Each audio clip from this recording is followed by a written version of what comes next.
Halo sobat semua, selamat datang kembali di channel Donghua TV. Ini adalah rangkuman Donghua Surrounding the Heavens di part keduanya. Monster-monster kecil yang menyerang Yevan kini semakin banyak, serta kuil itu pun semakin berguncang. Mereka semua terus berusaha melawan monster-monster itu. Yevan melihat kalau patung 8 jenderal saling mendekati. Ia langsung menyadari cara untuk melawan monster itu dengan membentuk formasi 8 diagram. Setelah membentuk formasi, monster-monster itu kini tak bisa menyerang mereka. Yevan mengarahkan teman-temannya agar mereka kembali ke altar saja. Saat keluar dari kuil, salah satu teman mereka terkena serangan monster dari atas. Yevan dan Pengbo kemudian bekerja sama untuk mengambil papan nama kuil itu agar bisa melindungi mereka jika terkena serangan dari atas. Ketika menjauh dari kuil itu, monster tersebut semakin banyak dan mengelilingi mereka, sehingga mereka kini tak bisa melangkah lagi menuju altar. Yevan lalu merasakan sesuatu pada benda pusakanya. Ia kemudian menyerang para monster itu dengan menyemburkan api. Mereka pun terus melanjutkan perjalanan menuju altar. Di sisi lain, kuil sebelumnya kini mulai hancur dan mengeluarkan cahaya yang bisa menghancurkan manusia. Sementara Yevan dan yang lainnya kini mendapatkan serangan dari bawah tanah. Li Yunxi yang tak ingin mati memutuskan bergegas pergi ke altar sehingga merusak formasi mereka. Untuk menyelamatkan diri, mereka semua akhirnya berlari menuju altar. Untungnya di dalam altar terdapat pelindung yang kuat sehingga monster-monster itu tak bisa masuk. Begitu pula dengan cahaya yang sebelumnya bisa menghancurkan manusia. Lalu Li Yunxi yang sebelumnya melihat kekuatan benda pusaka milik Yevan berencana untuk mengambilnya. Ia kemudian menyuruh Cheng Meng untuk mengambil benda pusaka itu. Sementara itu, portal yang sebelumnya membawa mereka kini telah muncul. Akan tetapi, portalnya masih tertutup sehingga mereka tak bisa pergi dari tempat itu.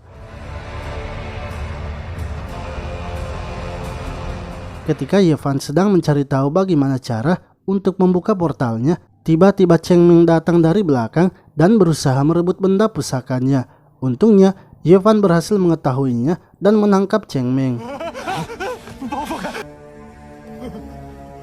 Yevan mengancam Cheng Meng untuk memberitahu siapa yang menyuruhnya. Karena takut mengatakan yang sebenarnya, Cheng Meng lalu mengatakan kalau Li Changqing lah yang menyuruhnya. Hal itu membuat Pengbo marah dan langsung menghajarnya. Namun tiba-tiba saja mereka mendengar suara yang sangat keras, yang mana itu ternyata leluhur para monster kecil itu. Ia muncul dari dalam kuil yang sebelumnya mereka datangi. Monster itu mengeluarkan energi yang sangat kuat sehingga membuat pelindung mereka rusak. Monster kecil yang sebelumnya mengikuti mereka kini masuk ke dalam. Untungnya pelindung mereka dengan cepat pulih kembali. Saat sedang bertarung, Yevan tak sengaja menjatuhkan darah monster kecil itu di lantai, sehingga altar itu pun langsung mengeluarkan cahaya. Yevan menyadari bahwa darah bisa memberikan energi pada altar itu untuk membuka portalnya. Ia langsung memberitahukan teman-temannya yang lainnya untuk membantunya. Namun monster raksasa kini telah sampai di tempat mereka. Yevan mengatakan agar mereka tetap fokus untuk memberikan energi pada portal itu, yang mana hal itu ternyata berhasil membuka portal tersebut.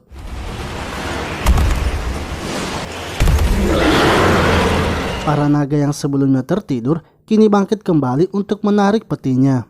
Lalu peti yang sudah siap berangkat kini telah terbuka. Akan tetapi mereka semua sama sekali tidak ditarik masuk ke dalam. Hal itu disebabkan badai yang semakin besar sehingga portalnya kini tak terlihat. Sementara itu, monster raksasa yang telah sampai berhasil menghancurkan pelindung mereka.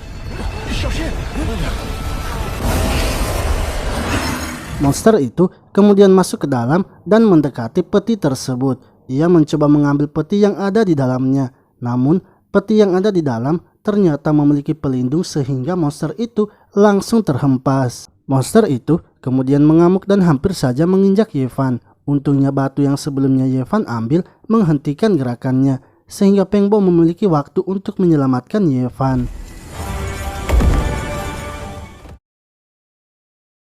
Yevan lalu menyuruh Peng Bo untuk melindungi teman-teman mereka, sementara ia akan mencoba sesuatu dengan batu yang ia ambil. Di sisi lain, monster raksasa kini mencoba menghancurkan peti itu. Akan tetapi, peti tersebut memiliki pelindung yang kuat. Monster raksasa kemudian menyerap benda pusaka mereka dan menghancurkannya. Ia mulai kembali mengamuk dan menyerang mereka.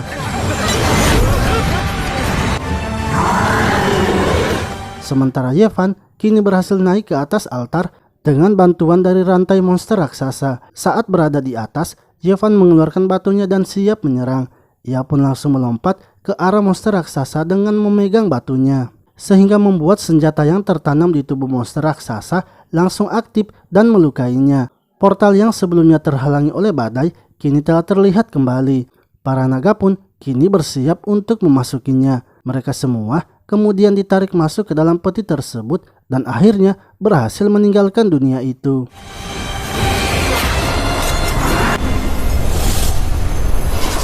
Di sisi lain, monster raksasa kini berubah menjadi cahaya dan masuk ke dalam tanah, yang mana cahaya itu pergi ke tubuh asli leluhur para monster buaya. Sementara itu, di dalam peti, Peng Bo sangat kesal dengan apa yang terjadi kepada mereka, sebab mereka harus dikirim ke dunia lain dan melawan monster raksasa. Lalu, ketika Yevan sedang memeriksa petinya, Xiaomen datang menyapa dan menanyakan tentang siapa yang membangun peti itu.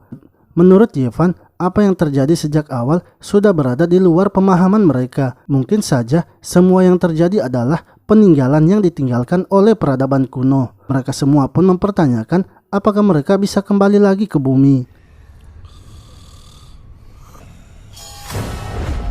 Ketika sedang beristirahat, Yevan terbangun karena mendengar Cheng Meng yang kesakitan. Begitu pula dengan yang lainnya terbangun karena mendengar suaranya. Saat memeriksanya, Cheng Meng ternyata telah tewas. Liun Xi menuduh kalau Yevan lah yang telah menghabisi Cheng Meng, karena sebelumnya Yevan marah kepada Cheng Meng dan ingin balas dendam. Teman-temannya yang lainnya juga sependapat dengan Liun Xi, karena hanya Yevan lah yang memiliki motif untuk menghabisi Cheng Meng.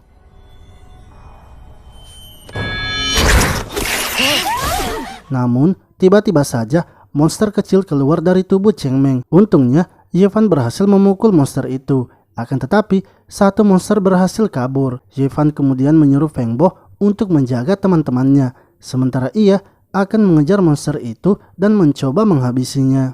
Ketika sedang mencarinya, monster itu menyerangnya dari atas. Yevan menyadarinya dan berhasil menghindarinya. Setelah menghabisi monster itu, Yevan tak sengaja menyentuh petinya, sehingga peti itu mengeluarkan tulisan-tulisan kuno. Tulisan itu lalu masuk ke dalam pikirannya. Yevan kemudian kembali kepada teman-temannya dan memberitahukan bahwa ia telah berhasil menghabisi monsternya. Lalu, tiba-tiba mereka merasakan getaran yang keras. Peti itu kemudian mengeluarkan cahaya yang menurut Yevan itu adalah titik jalan surgawi. Para naga kini telah berhasil sampai ke dunia tujuan mereka. Namun, peti yang dibawa oleh para naga menyambar tebing, sehingga membuat Yevan dan yang lainnya terpental. Setelah mendarat, mereka semua langsung dikeluarkan dari peti itu. Dan peti tersebut langsung jatuh ke bawah gunung bersama dengan para naga.